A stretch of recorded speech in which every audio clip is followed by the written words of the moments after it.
भारत में बैंकों का इतिहास। Banking of history.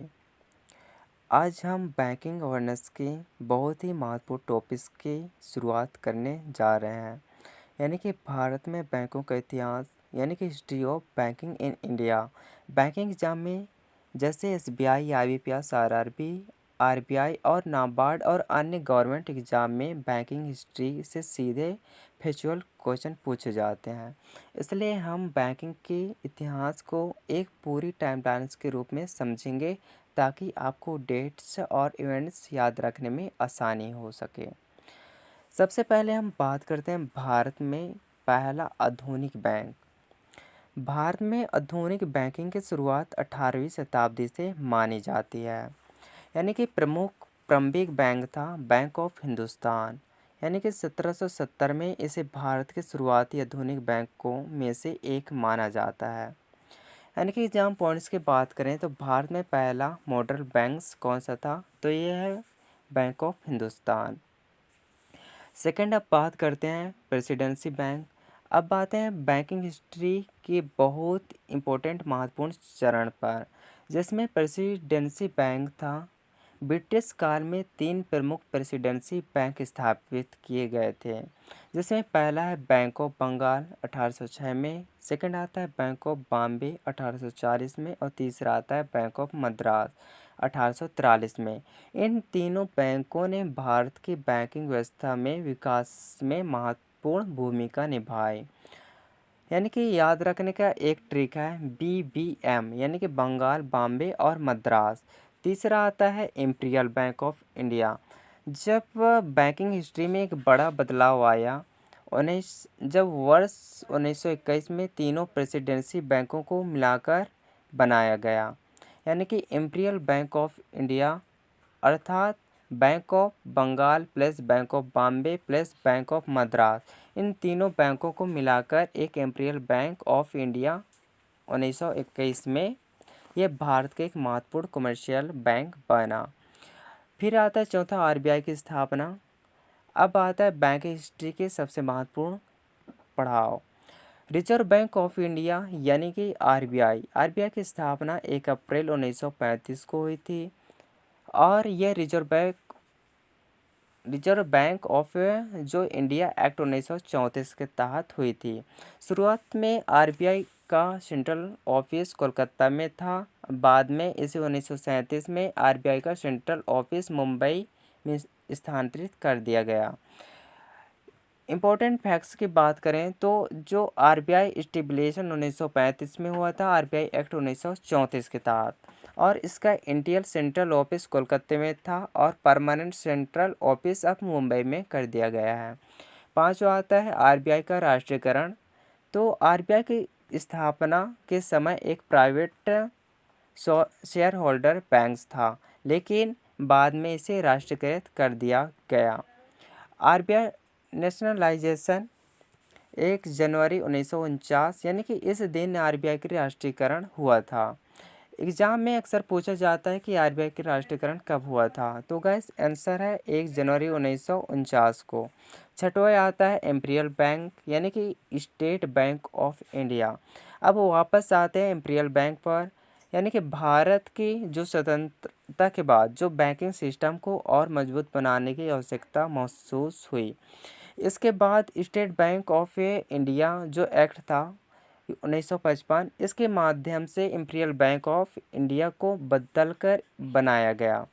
State Bank of India जो कि इसकी स्थापना 1 जुलाई 1955 को हुआ था, इसलिए याद रखने योग्य ये है कि इम्पीरियल बैंक ऑफ इंडिया को क्या बदलकर क्या रख दिया गया, state Bank of India. SBI को एसोसिएट बैंक्स इसलिए कहा जाता है क्योंकि इसमें कई अन्य बैंक जुड़कर जिन्हें लंबे समय तक एसोसिएट बैंक्स ऑफ इंडिया कहा जाता है, क्योंकि इनमें प्रमुख बैंक जैसे State Bank of Bikaner and Jaipur, State Bank of Hyderabad, State Bank of Mysore, State Bank of Patiala, State Bank of Travancore. इसके अलावा स्टेट बैंक ऑफ इंडिया के अन्य सब्सिडियरी बैंक्स भी आते हैं। बाद में इनका एसबीआई में मर्जर कर दिया गया। फिर 8वां आता है बैंकों का राष्ट्रीयकरण, जिसमें 1969 में अब भारत की बैंकिंग हिस्ट्री का सबसे महत्वपूर्ण चैप्टर स्टार्ट होता है, जिसमें बैंक नेशनलाइजेशन भारत सरकार ने 19 जुलाई 1969 को 14 कमर्शियल बैंक्स का राष्ट्रीयकरण किया गया था। इन बैंकों के पास उस समय देश के कुल बैंक्स डिपॉजिट का एक बड़ा हिस्सा था। इसका मुख्य उद्देश्य था कि सरकार का मुख्य उद्देश्य ये था कि बैंकिंग सर्विस को ज़्यादा से ज़्यादा लोगों तक पहुंचाना, ग्रामीण क्षेत्रों में बैंकिंग फैसिलिटी बढ़ाना, एग्रीकल्चर और स्मॉल इंडस्ट्रीज को क्रेडिट देना और आर्थिक जो विकास को बढ़ावा देना और बैंकिंग को सोशल ऑब्जेक्टिव को जोड़ना। यानी कि एग्जाम पॉइंट्स की बात करें तो 14 मेजर कमर्शियल बैंकों नेशनलाइजेशन कौन सन में किया गया था? 1969 में। अब आता है 9वां, जिसमें दूसरा बैंक यानी कि नेशनलाइजेशन हुआ था 1980 में। यानी कि बैंक नेशनलाइजेशन का दूसरा बड़ा चरण आया, जिसमें 1980 में इस वर्ष भारत सरकार ने 6 और कमर्शियल बैंक्स का राष्ट्रीयकरण किया। इस प्रकार 1969 में 14 बैंक्स, 1980 में 6 बैंक्स, कुल 20 मेजर बैंक्स यानी कि राष्ट्रीयकरण इन दोनों चरणों में हुआ था। फिर 10 नंबर पे आता है रीजनल रूरल बैंक्स यानी कि RRB। अब बात करते हैं ग्रामीण बैंक्स की। भारत में ग्रामीण क्षेत्रों में किसानों तक बैंकिंग सर्विस पहुंचाने के लिए रीजनल रूरल बैंक्स यानी कि RRB की शुरुआत की गई थी। पहला रीजनल रूरल बैंक था प्रथमा बैंक, यानी कि 1975 में इसकी स्थापना उत्तर प्रदेश के मुरादाबाद क्षेत्र में हुआ था यानी कि हुई थी। इसका मुख्य उद्देश्य था, इसमें ये हुआ कि ग्रामीण क्षेत्रों के बैंकिंग सुविधा और किसानों को क्रेडिट और कृषि क्षेत्र में फाइनेंशियल सपोर्ट और ग्रामीण गरीब और छोटे व्यवसायों को बैंकिंग सर्विस प्रोवाइड कराना। 11वां आता है बैंकिंग रिफॉर्म्स 1991 के बाद। अब आता है 1991 के बाद आर्थिक जब सुधार के बाद बैंकिंग जो सेक्टर में से बड़ी रिफॉर्म्स शुरू हुई।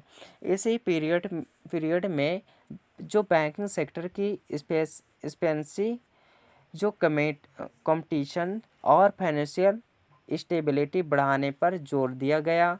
जब नरसिम्हा कमेटी यानी कि बैंक रिफॉर्म्स के लिए नरसिम्हा कमेटी बहुत महत्वपूर्ण थी, क्योंकि पहली नरसिम्हा कमेटी बनी 1991 में, फिर उसके बाद दूसरी नरसिम्हा कमेटी 1998 में बैंकिंग सेक्टर में रिफॉर्म्स को आगे बढ़ाने के लिए रिकमेंडेशन दी। फिर आता है 12 प्राइवेट सेक्टर बैंक्स। अब इसमें प्राइवेट सेक्टर बैंक्स जब आता है तो इसमें बैंकिंग रिफॉर्म्स के बाद जो प्राइवेट सेक्टर बैंकिंग को और बढ़ावा मिली, इसके परिणाम स्वरूप नई जनरेशन और प्राइवेट बैंक्स सामने आई। इन बैंकों में टेक्नोलॉजी, ATM, इंटरनेट बैंकिंग और डिजिटल बैंकिंग को तेज़ी से बढ़ाया गया। जब डिजिटल बैंकिंग 21वीं सेंचुरी में इंडिया बैंकिंग तेज़ी से डिजिटल हुआ, तब ATM, इंटरनेट बैंकिंग और मोबाइल बैंकिंग के बाद इलेक्ट्रॉनिक पेमेंट सिस्टम का विस्तार हुआ। फिर आया यूपीआई यानी यूनिफाइड पेमेंट इंटरफेस। इसे NPCI यानी कि national payment corporation of India ने विकसित किया। जब यूपीआई ने भारत में डिजिटल पेमेंट को नई दिशा दी। फिर आता है बैंकिंग हिस्ट्री की पूरी टाइमलाइन। अब हम पूरे चैप्टर को एक टाइमलाइन में रिवीजन करते हैं। सबसे पहला आता है 1770 में बैंक ऑफ हिंदुस्तान, फिर 1806 में बैंक ऑफ बंगाल और 1840 में बैंक ऑफ बॉम्बे, 1843 में बैंक ऑफ मद्रास। ये तीनों जो प्रेसिडेंसी बैंक था, ये 1921 में एक इंपीरियल बैंक के रूप में बना।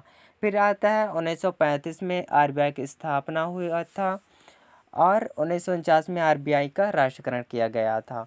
वह तीनों जो इंपीरियल बैंक था वह 1955 में एक SBI के रूप में बना था। फिर 1969 में 14 मेजर बैंक्स को नेशनलाइजेशन किया और 1975 में एक पहला RRB प्रथमा बैंक्स स्थापित किया गया था। फिर 1980 में 6 और बैंक्स नेशनलाइजेशन किया गया।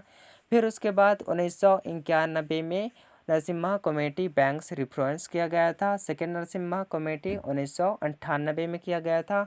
ये 21वीं सेंचुरी में जब डिजिटल बैंकिंग का तेज़ी से विस्तार हुआ था। यदि गाइस आपको ये वीडियो पसंद आया तो गाइस वीडियो को लाइक कीजिए, चैनल पे न्यू है तो चैनल को सब्सक्राइब कीजिए। गाइस ऐसे मिलते हैं नेक्स्ट टॉपिक्स के साथ, तब तक के लिए guys bye bye, take care guys. और गाइस अपने दोस्तों को शेयर करना ना भूलें। मिलते हैं guys, bye bye, take care, जय हिंद जय भारत गाइस।